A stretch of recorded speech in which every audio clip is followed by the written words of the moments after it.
Topic है उसे ध्यान से समझिए। टॉपिक अपने पास है आज का, ये चैप्टर नंबर 4 था, उसका ये शायद आज लास्ट लेक्चर होगा या इसके बाद एक डेरिवेशन बचेगा वो होगा, बाकी आज के बाद लास्ट हो जाएगा। और इसका पहला टॉपिक ये जो चल रहा है आज, समांतर प्लेट संधारित्र की प्लेटों के मध्य बल कितना लगता है ये हमें पता करना है। देखो समांतर प्लेट संधारित्र होती है वो इस टाइप का बना होता है, ऐसे जैसे ये समांतर प्लेट संधारित्र था, ये पॉजिटिव है थी पूरी और ये नेगेटिव, तो ये बन के तैयार हो गया था संधारित्र। अब हमें ये निकालना था कि इसमें ये निकालना है कि यहाँ पर प्लेटों के मध्य कितना बल होगा। बल क्यों निकालेंगे? क्योंकि हमें ये पता है अगर समांतर प्लेट संधारित्र है तो यहाँ पर इनके मध्य में यहाँ वैद्युत क्षेत्र ई तो होता ही होता है और जहाँ पर वैद्युत क्षेत्र होगा वहाँ वैद्युत बल भी होगा। और एक बात आसानी समझे, पहले समझे, यहाँ पर आवेश नजर आ रहा है पॉजिटिव नेगेटिव, और जहाँ पर आवेश होता है वहाँ वैद्युत क्षेत्र होता है, जहाँ वैद्युत क्षेत्र होता है वहाँ वैद्युत बल भी होता है। इतनी सारी बातें हम लोगों ने सीख ली थी। तो बस ये मुझे ऐसा समझना है कि देखो ये पहले यहाँ पर ये मान के चलो कि यहाँ पर ये प्लेटें बिल्कुल पास पास में थी, बिल्कुल पास में थी, ऐसे ये दोनों प्लेटें हैं,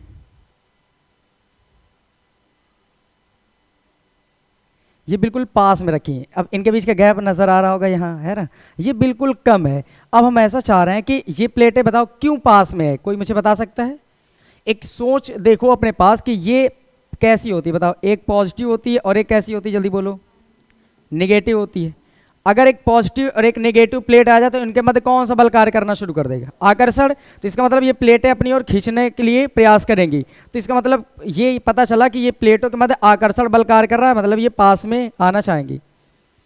इसी वजह से अब हम ये चाहते हैं कि इसको उठाओ और उठाकर कुछ दूर तक ले जाओ। ये जो प्लेटें हैं, हम ये चाहते हैं कि ये जो प्लेटें हैं इनको उठाकर थोड़ा क्या करें, दूरी तक ले जाएं, और इन प्लेटों की स्थितियों को कुछ ऐसे चेंज कर दें कि ये प्लस थी और जो दूसरी प्लेट इसको ऐसे ऐसे खिसकाते लेकर चले और इतनी दूरी तक लाकर छोड़ना है। समझ आई इतनी बातें? ये प्लेटें जो बहुत पास में थी, आकर्षण बल इनके मध्य लग रहा था, इस आकर्षण बल किधर की ओर लग रहा है? ये प्लेटें ये ऐसे आकर्षण बल कार्य कर रहा होगा कि इधर की ओर आ जाएं, पर हमें क्या करना है, हम ये चाहते हैं कि इन प्लेटों को उठाएं और यूं खींचते हुए दूर लेकर चले आएं। तो सोचो जरा कि बल इधर की ओर कार्य कर रहा है, आप खींच इधर की ओर रहे हैं, क्या आपको बल F के विरुद्ध कार्य करना पड़ेगा या नहीं? करेगा ना, तो कुछ ना कुछ तो कार्य करना होगा। तो यही समझना है कि ये मान लो प्लेट थी प्लस आवेश वाली और ये है माइनस आवेश वाली, और मैंने जो ये बहुत पास में थी इनको बहुत कम ही दूर तक लाएं। ये गैप जरूर काफी दूर दिख रहा है, पर ये गैप क्या है, बहुत ही कम मानना है आपको। ये वाला जो गैप है ना बिल्कुल खत्म मानना है, बस बिल्कुल एक बाल के बराबर समझ लो। दो प्लेटें हैं जो एक दूसरे से बाल के बराबर डिस्टेंस पर रखी हैं। अब इनको मैंने क्या किया, हल्का सा ऐसे खिसकाया, समझ पा रहे हैं, बिल्कुल हल्का सा, और वो डिस्टेंस है अपने पास d। ये कितनी डिस्टेंस है, d।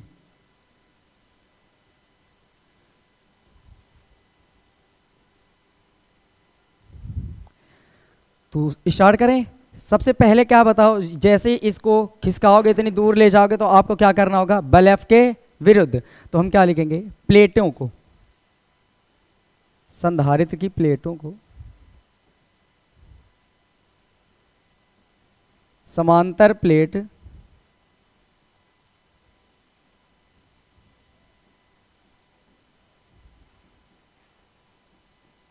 संधारित्र की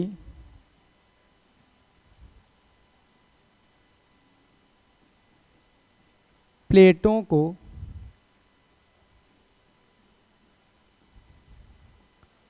बहुत कम दूरी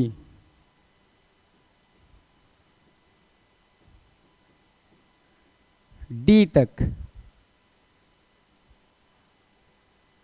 पृथक करने में, पृथक मतलब समझ रहे होंगे, अलग करने में या दूर ले जाने में, पृथक करने में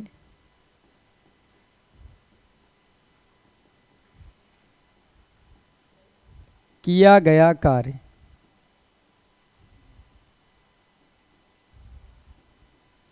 अब बताइए कार्य बराबर क्या होता है? सभी लोग जानते हैं कार्य बराबर होता है बल गुणे विस्थापन, मतलब F इंटू डी। समझ आई बातें? देखो बल कितना लग रहा होगा, F बल लग रहा होगा, ये हमें पता है। और कितना लेकर गए हो, D, यहाँ से यहाँ तक कितनी दूरी है, D, तो ये हो गया विस्थापन, तो F इंटू डी। क्या इतना सबको समझ आ गया? अब एक बात मुझे बताओ, जैसे ही इनको लेकर जाओगे, सुनना, ये इधर की ओर आना चाह रहे थे और आप इधर ले जाना चाह रहे थे, तो ये जितना कार्य होगा ये किस में बदल जाएगा, ऊर्जा के रूप में। किया गया कार्य किस में बदल जाएगा, ऊर्जा के रूप में। हम क्या लिखेंगे, प्लेटों के मध्य, प्लेटों के मध्य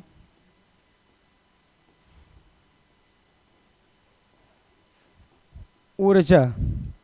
तो ऊर्जा कल एक डेरिवेशन कराया गया था, ऊर्जा, या उसे पहले वाले भी देख सकते हैं, U बराबर आया होगा हाफ Q इंटू वी। याद आया ये डेरिवेशन?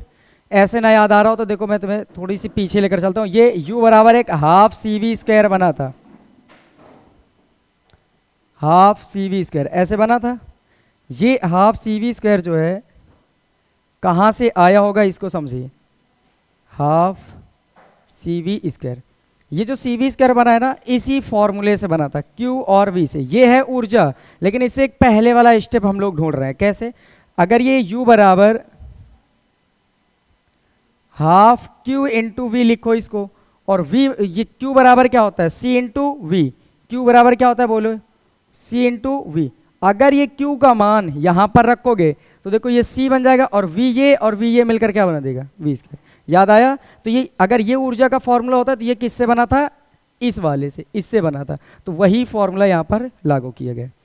अब ये बताएं, जितने आप जब इसको कार्य करेंगे ले जाने में, तो जितना कार्य करना होगा वही किस में बदल जाता है, बताओ, ऊर्जा के रूप में बदलता है। तो ये अब ये जो किया गया कार्य था ये ऊर्जा के रूप में बदल के आ जाएगा।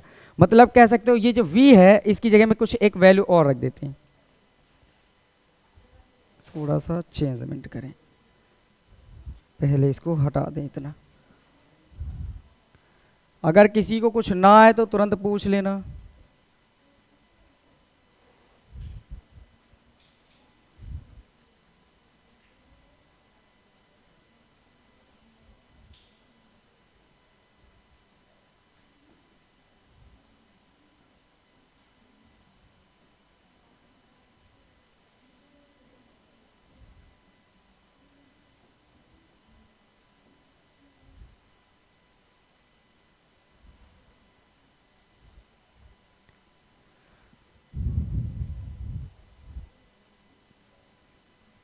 ठीक, अब समझेंगे इसके बाद से थोड़ा सा। ठीक, यहां पर वैल्यू समझिए। क्या हम लोगों ने एक फॉर्मूला पढ़ा होगा, और वो फॉर्मूला क्या होगा, V बराबर E इंटू डी। पढ़ा था, ये याद है किसी को? कितने लोगों को याद है? सभी को याद होगा लगभग। कहाँ से पढ़ा था कि E बराबर V अपॉन डी होता है। समझाया था, अगर समांतर प्लेट संधारित्र हैं, इनको Q आवेश दिया जाए और इनके प्लेटों के बीच का विभवांतर V हो जाए, तो प्लेटों के बीच जो वैद्युत क्षेत्र की तीव्रता E आती है वो विभवांतर बटे उनके बीच की दूरी। तो अगर E बराबर V अपॉन डी होता है तो V निकालेंगे तो ये D बटे में इधर आएगा तो गुणे में हो जाएगा। तो V बराबर E इंटू डी आएगा, V बराबर E इंटू डी, तो V बराबर E इंटू डी। समझ आया सबको? तो ये वैल्यू यहाँ पर रखो, तो U का मान जो बनेगा ये 1/2 Q, और V की जगह में क्या आ जाएगा, E डी। बताएं किसी को कोई दिक्कत है इतने में? समझ आ गया सबको? अब हम लोग ये जान चुके हैं परिभाषा के अनुसार लिखेंगे, चूंकि किया गया कार्य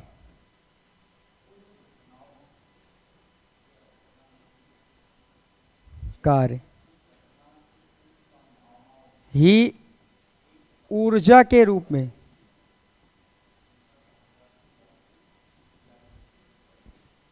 संचित हो जाता है।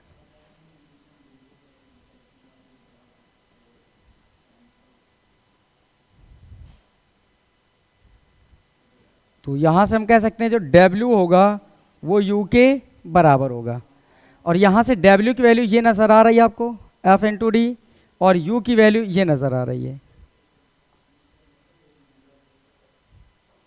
ये U का मान नजर आ रहा है, ये W का मान। तो रखो यू की जगह डब्ल्यू की जगह हम लिखेंगे एफ इंटू डी, यू की जगह हम कितना लिखेंगे हाफ क्यू ई डी, ये 1/2 क्यू ई डी।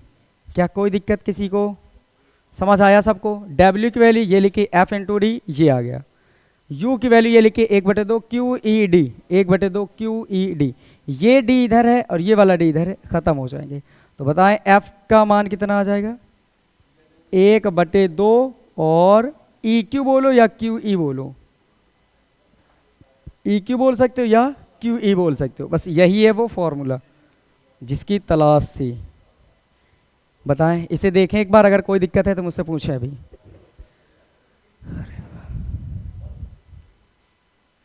देखो समझ लो, कोई दिक्कत है किसी को भी? हर किसी को आ गया?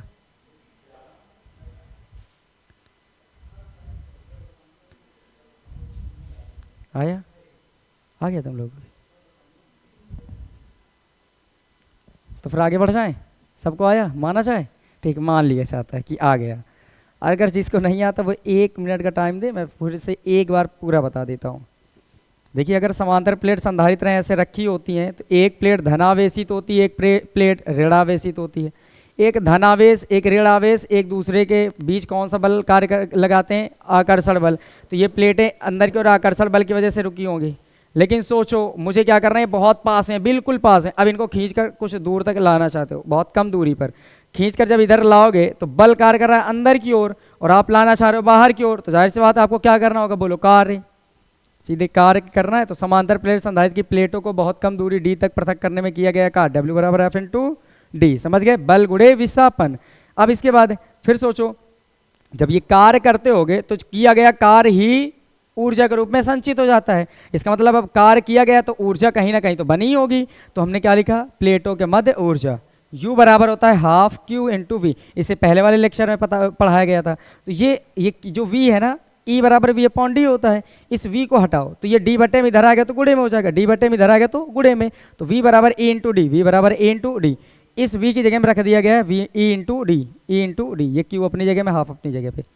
अब किया गया कार्य ही किसके रूप में बदलता है? ऊर्जा के रूप में। तो क्योंकि किया गया कार्य ही ऊर्जा के रूप में संचित हो जाता है, मतलब W किसके बराबर हो जाएगा? U के। W की वैल्यू F इंटू डी ये लिखी है और U का मान ये लिखा है half Q E D, half Q E D. ये D से ये वाला D खत्म हो गया, इधर बचा F, इधर बचा 1/2, ये ई क्यू, ये बन के तैयार हो जाता है फॉर्मूला। क्या अब एक बेसिक फॉर्मूला पढ़ो। E बराबर क्या पढ़ा था हम लोगों ने पहले चैप्टर में? E बराबर, इसको हटाएं क्या यहाँ से? ये केवल समझाया था मैंने।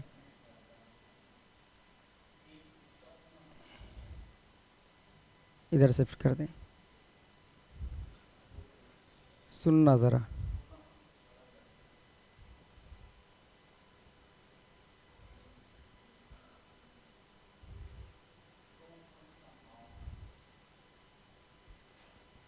हम लोगों ने क्या पढ़ा था पहले चैप्टर में? याद करना, देखना, उससे कुछ चीजें आपको पता चलेंगी। यहां पर जो पहले चैप्टर में पढ़ा था वैद्युत क्षेत्र की तीव्रता E बराबर, वो क्या होता था बताओ? F अपॉन क्यू पढ़ा था, क्यू नॉट पढ़ा था, पर आप यहां पर F अपॉन क्यू समझ सकते हैं। पढ़ा था E बराबर F अपॉन क्यू। अगर ये क्यू बटे में इधर आएगा तो F बराबर कितना आ जाएगा? E Q. क्या यही बन के तैयार होगा? अब F बराबर होता है ई क्यू, लेकिन समांतर प्लेट संधारित्र के बीच में अगर बात आ जाए तो देखो जरा, ई क्यू का आधा, ई क्यू का आधा। तो बस याद रखोगे ना इस बात को कि जो समांतर प्लेट संधारित्र के मध्य में जो बल होता है वो चैप्टर नंबर जो फर्स्ट में था F बराबर ई क्यू, उसका कितना होता है? आधा। तो ये बात याद रखना, उसको याद रखोगे तो ये तुरंत याद रखेंगे हम लोग। ठीक है, ये पूरा खत्म होता है। अब जो अगला टॉपिक चलेगा वो यही पढ़ेंगे कि जो समांतर प्लेट संधारित्र नजर आ रहा है, इसके बीच ऊर्जा घनत्व तो कितना हो जाता है? ऊर्जा घनत्व क्या हम लोग जानते हैं? ऊर्जा घनत्व क्या होता है? ऊर्जा घनत्व किसे कहते हैं? एकांक आयतन में संधारित्र के जितनी ऊर्जा संचित हो सके उसी को कहते हैं ऊर्जा घनत्व। समझ गए? संधारित्र के, कोई संधारित्र है, उसके एकांक आयतन में कितनी ऊर्जा संचित हो जाए उसकी मात्रा जो होगी वो क्या कहलाएगी? ऊर्जा घनत्व। तो ये टॉपिक ख़त्म करते हैं, अब अगले पे चलते हैं। हटाया जाए इसको, ऐड कर दें।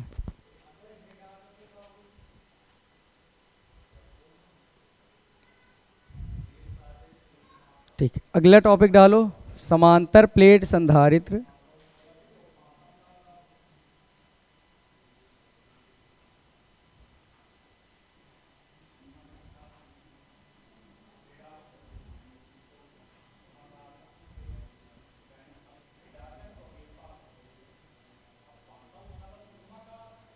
के लिए ऊर्जा घनत्व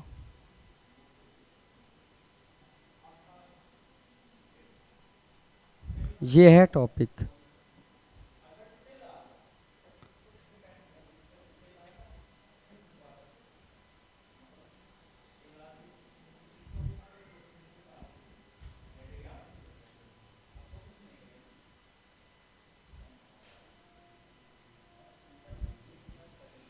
हाँ, अब यहाँ पर समझिए कर फिर से एक बार संधारित्र को देखो, ये है समांतर प्लेट संधारित्र, समझ गए।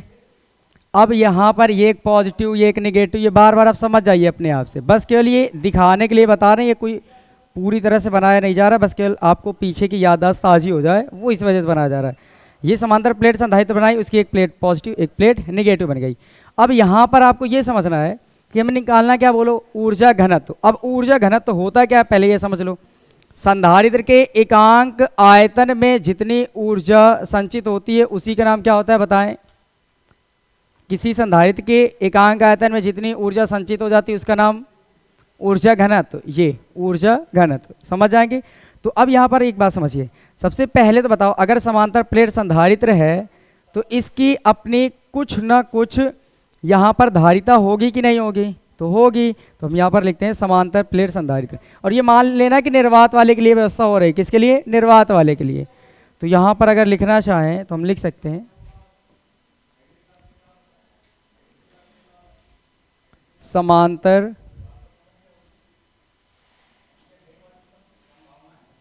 प्लेट संधारित्र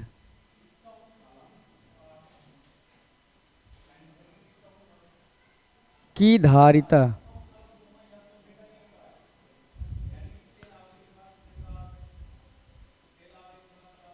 C बराबर A epsilon not upon D।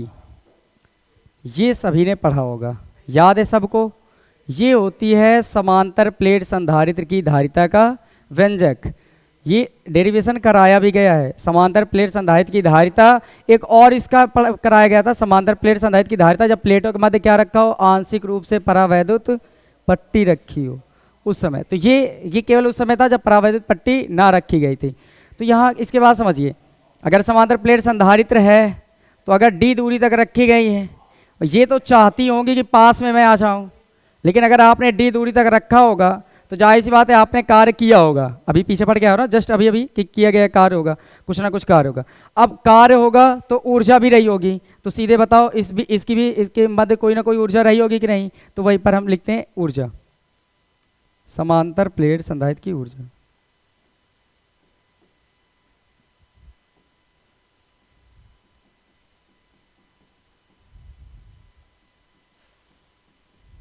Plate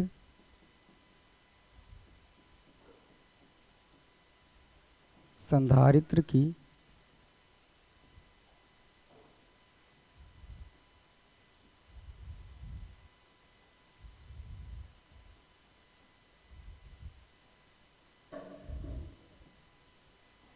प्लेटों के बीच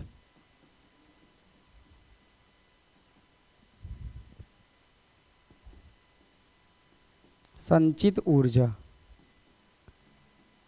बताइए ऊर्जा का फॉर्मूला अभी अभी पीछे लिखा के आए थे ना, भूलना नहीं है कि लिखाया था U बराबर हाफ CV²। उधर पीछे लिखाया गया था, देख सकते हैं एक बार कहाँ उधर लिखाया था, वो शायद अब गायब है इस समय। ऊपर लिखाया गया था हाफ CV², लास्ट में उधर दिखाया था ना जब QV से बना था CV²। अब यहाँ पर एक बात समझिए, ये जो C नज़र आ रहा है, इस C की वैल्यू ये ऊपर नज़र आ रही होगी, इस C का मान उठा के यहाँ पर आपको रख देना है। तो U बराबर क्या आ जाएगा,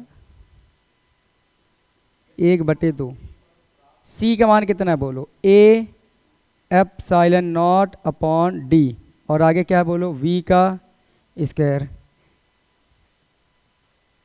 अब और छोटा करें इसको,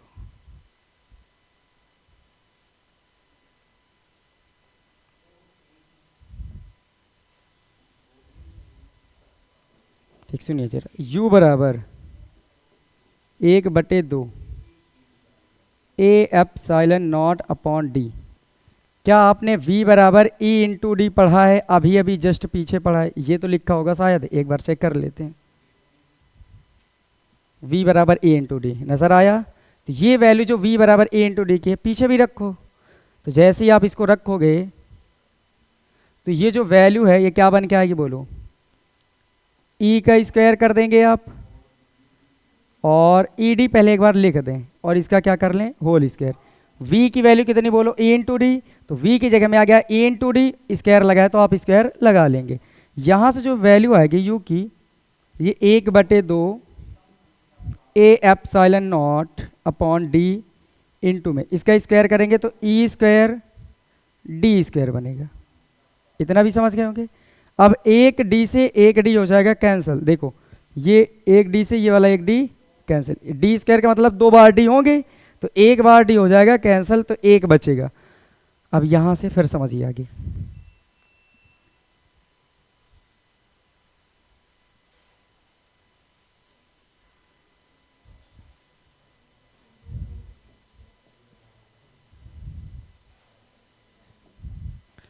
तो ये जो वैल्यू आ गई ये u बराबर 1/2 ए एप्सिलॉन नॉट, और ये डी थोड़ा सा समझिए ज़रा, इसको समझिए। अच्छा ये बताओ बचा क्या क्या है, 1/2 बचा है, A epsilon not E square और डी बचा है।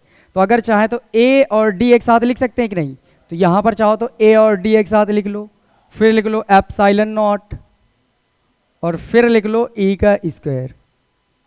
इतनी चीज़ आप लिख सकते हैं। देखें A D epsilon not E square, इतनी चीज़ है, A D epsilon not E square है सारी चीज़ें, और 1/2 ये अपनी जगह पे है।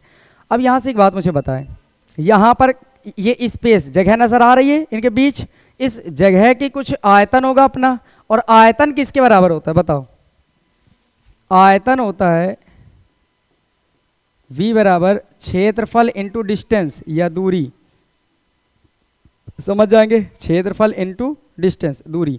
तो यहां पर लिख लेना, यहां पर यही सब लिखते हैं, एकांक आयतन, एकांक आयतन में एकांक आयतन की ऊर्जा, और इसी का नाम देते हैं हम लोग ऊर्जा घनत्व।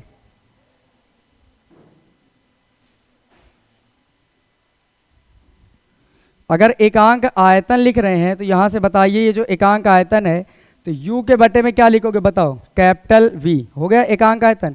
अच्छा कभी सुना होगा I बराबर Q/T, ऐसे पढ़ा था धारा, और इसको कैसे पढ़ते थे, एकांक समय में प्रवाहित आवेश की मात्रा, ऐसे पढ़ते थे। तो जो चीज़ बटे में होती है उसके पहले क्या लगाते हैं हम लोग, एकांक। तो वैसे बताओ ये एकांक आयतन लिखा है, तो आयतन कहाँ आएगा बोलो, नीचे आएगा, और क्या लिखा है ऊर्जा, तो ऊर्जा के बटे में क्या आएगा, आयतन, एकांक आयतन के लिए। तो ये वैल्यू यहाँ से बन गई। तो अब वैल्यू रखो इधर भी, तो 1/2 A D epsilon not E square. अब इधर भी बटे में कितना करोगे, v, क्यों, क्योंकि अगर इधर बटे में v किया है तो इधर भी बटे में v करेंगे। पर ये जो v है ये क्या है बोलो, आयतन, याद रखना ये जो आयतन है ना, ये इसे भी भावांतर मत समझ लीजिए। फिर आगे सुनिए,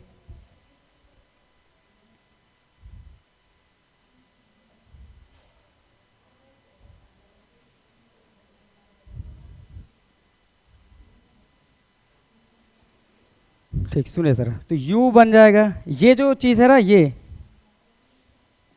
जो u बटे v है, ये v आयतन है, ये क्या लिखा बोले, एकांक आयतन की ऊर्जा, इसी का नाम क्या होता है, और ऊर्जा घनत्व को स्मॉल लेटर के u से डिनोट करते हैं, समझ जाएंगे। ये जो कैपिटल U बटे v आयतन है इसका नाम होता है ऊर्जा घनत्व, और ऊर्जा घनत्व को स्मॉल लेटर के u से डिनोट करते हैं। तो बताइए ये क्या बन के तैयार होगा, 1/2 है A D epsilon not E square. अब यहाँ पर एक बात समझिए, ये जो v है आयतन, आयतन किसके बराबर होता है जल्दी से बताइए, a इंटू डी के। तो यहाँ पर जो आ जाएगा बटे में v की जगह में a इंटू डी, ये a और d से ये a और d खत्म हो जाएगा, समझ आएंगे। अब ये जो चीज़ बन के आएगी u बराबर 1/2 और ये बचा एप्सिलॉन नॉट और e स्क्वायर।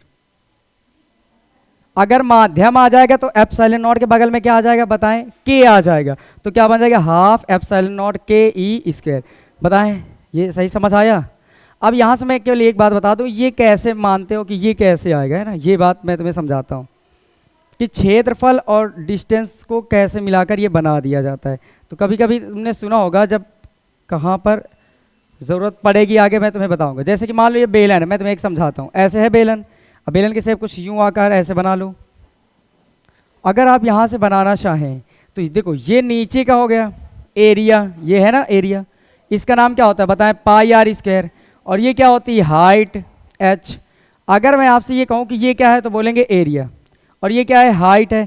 अगर इसका और इसका आपस में गुणा कर लो तो जैसे ही गुणा करोगे तो a और क्या आएगा h, a और h का गुणा करके एक बार देखो तो ये क्या है पाई आर स्क्वायर, और h ये है हाइट।